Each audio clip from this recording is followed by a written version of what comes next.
حضرت ثوبان رضی اللہ تعالیٰ عنہ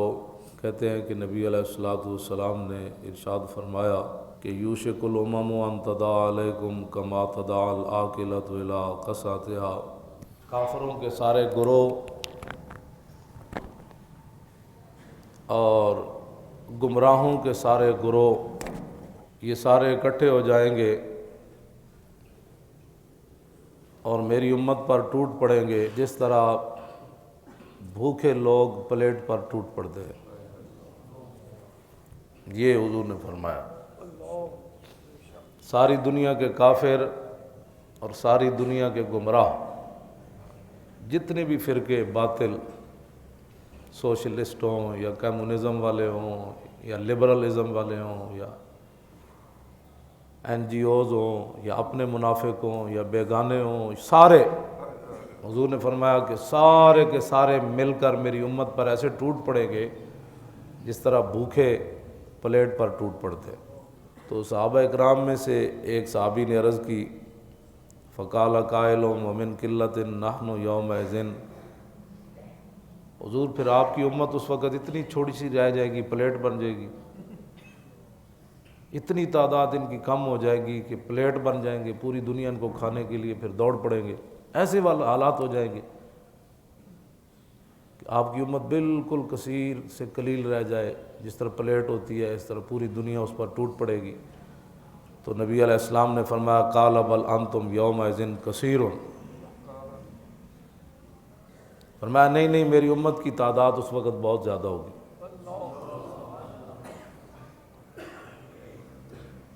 یار جس وقت مسلمانوں کے گھروں پر غیر ملکی فوجیں تلاشیاں لیں، جس وقت مسلمانوں کا نصاب تعلیم کافر بنائیں، مسلمانوں کے نصاب تعلیم میں حضور کی سیرت کی جگہ بھی نہ رہے، قرآن بھی نکل جائے، حدیثیں بھی نکل جائیں، محمد بن قاسم کی جگہ بھی نہ رہے، صلاح الدین ایوبی کا تذکرہ بھی ختم کر دیا جائے، محمود غزنوی کا نام لینا بھی دہشت گردی بن جائے، تو یہی پلیٹ ہے اور پلیٹ کیا ہے؟ ہو مملکت خدا داد پاکستان تو پگڑی پہن کر تصویر اچھی نہ آتی ہو، یہی پلیٹ ہے اور پلیٹ کیا ہے؟ امرتسر کے سکھ پگڑی پہن کر فوٹو کھنچوائیں تو ان کی ٹھیک آئے، اور حضور کی امت کے علماء فوٹو کھنچوانے جائیں حج عمرے کے لیے تو کہیں جی پگڑی اتار دو، تو یہی پلیٹ ہے اور پلیٹ کیا ہوگی؟ ہو مملکت خدا داد پاکستان اور اللہ کے گھروں سے سپیکر اتر جائیں کہ اس سے اللہ اکبر کہنے سے فرقہ واریت پھیلتی ہے، میلاد شریف کے جلسے کے لیے بھی 100 چکر تھانے کے لگانے پڑیں، جہاں 24 گھنٹے عزتوں کے سودے ہوتے ہوں، قتلوں کے سودے ہوتے ہوں، منشیات لفظ نہیں ہوتا، منشیات بیچنے اور خریدنے والے وہاں کرسیوں پر براجمان ہوں، اور غنڈے اور بدماش تھانوں میں بیٹھ کر شرفاء کے فیصلے کریں، اس تھانے میں جا کر بار بار کہنا پڑے کہ نہیں جی ہمیں میلاد کرنے کی اجازت دے دی جائے، تو یہی پلیٹ ہے اور پلیٹ کیا ہونی ہے؟ یہی وہ پلیٹ ہے مسلمانوں کی جس پر وہ سارے ٹوٹ پڑیں گے کہ میلاد شریف کا جلسہ جو ہے اس کا سپیکر کی آواز بھی باہر نہیں جانی چاہیے، اور جشن بہاراں کے لیے سبزہ زار کے اندر لکی رانی سرکس لگ جائے اور خود حکومت لگوائے، اور میلاد شریف کے جلسے کے سپیکر اٹھا کر پولیس لے جائے، تو یہی پلیٹ ہے اور پلیٹ کس کو کہتے ہیں؟ یہی پلیٹ ہے جو حضور نے فرمایا کہ میری امت کو کافر جو ہے وہ پلیٹ سمجھیں گے اور سارے ٹوٹ پڑیں گے بھوکے جس طرح ٹوٹ پڑتے ہیں، اور الحمد سے لے کر والناس تک اور لاکھوں صفحات پر مشتمل حدیثیں موجود ہوں، 1400 سال امت کے صلحاء، فقہاء اور محدثین، مفسرین، صوفیاء، زہداء، ان کا مواد ہمارے پاس موجود ہو، اور یورپی یونین آ کر کہے کہ نبی کی عزت ایسے نہیں کرنی، ایسے کرنی ہے، نبی کی عزت کا قانون بدلو، اس سے پلیٹ بڑی کیا ہوگی کہ الحمدو سے لے کر والناس تک ہمیں اختیار نہیں ہے کہ ہم اپنے نبی کی عزت کی بات ایسے کریں جیسے قرآن نے بیان کی ہے، ہم اپنے نبی کی عزت ایسے بیان کریں جیسے حدیث میں موجود ہے، ہم اپنے نبی کی شان ایسے بیان کریں جیسے صحابہ، تابعین، تبع تابعین، امام اعظم ابو حنیفہ سے لے کر امام ربانی سے لے کر اعلیٰ حضرت بریلوی سے لے کر پیر میر علی شاہ تک، جنہوں نے اور غازی علم الدین سے لے کر ممتاز قادری تک جنہوں نے حضور کی شان بیان کی ہے، اس پر پابندی لگ جائے کہ ایسی تقریر نہیں کرنی، یہ تقریر فرقہ واریت میں آئے گی، یہ تقریر دہشت گردی میں آئے گی، یہ تقریر انتہا پسندی میں آئے گی، یہ تقریر دل آزاری میں آئے گی، ایسی بات نہیں کرنی، وہ بات کرو جو کفر چاہتا ہے۔ تو یہی پلیٹ ہے جس کے بارے میں حضور نے فرمایا ہے کہ ساری دنیا میری امت کو پلیٹ سمجھ کر ٹوٹ پڑے گی، کہ ایک عالم کو وہ حق بات بیان کرنے کی بھی اجازت نہ ہو کہ جو اس نے 40 سال قرآن پڑھا ہو، 50 سال حدیثیں پڑھائی ہوں، اس کو کہا کہ اب یہ حدیث آپ بیان نہیں کریں گے، یہ واقعہ آپ بیان نہیں کریں گے، یہ جو امام اعظم نے اس کی تشریح کی یہ آپ بیان نہیں کریں گے، جو اعلیٰ حضرت بریلوی سمجھے اس حدیث کا مطلب اور اس قرآن کی آیت کا مطلب وہ بیان نہیں ہوگا، اب جو ادھر سے بات آئے گی وہ بیان کریں۔ تو یہی پلیٹ ہے۔ اور پلیٹ کس کو کہتے ہیں کہ ایک عالم اپنا پڑھا ہوا دین بھی بیان نہ کر سکے۔ تو یہی حضور نے فرمایا کہ یوشک الامم ان تداعی علیکم کما تداعی العاقلۃ الی کثرتھا، کہ پورا کفر، پورے گمراہ فرقے،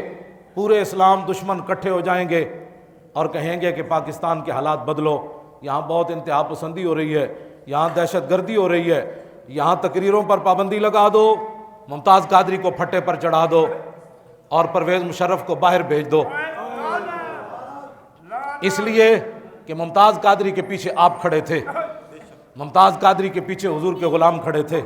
ممتاز قادری کے پیچھے وہ کھڑے تھے جن کے پاس فوج نہیں تھی، ممتاز قادری کے پیچھے وہ کھڑے تھے جن کے پیچھے امریکہ نہیں تھا، ممتاز قادری کے پیچھے وہ کھڑے تھے جن کے پیچھے برطانیہ نہیں تھا، ممتاز قادری کے پیچھے وہ کھڑے تھے جن کا سربراہ نواز شریف نہیں تھا، اس لیے ممتاز قادری پھٹے چڑھ گیا۔ تو یہی یوشک الامم ان تداعی علیکم کما تداعی العاقلۃ الی کثرتھا، کہ ساری دنیا اکٹھے ہو کر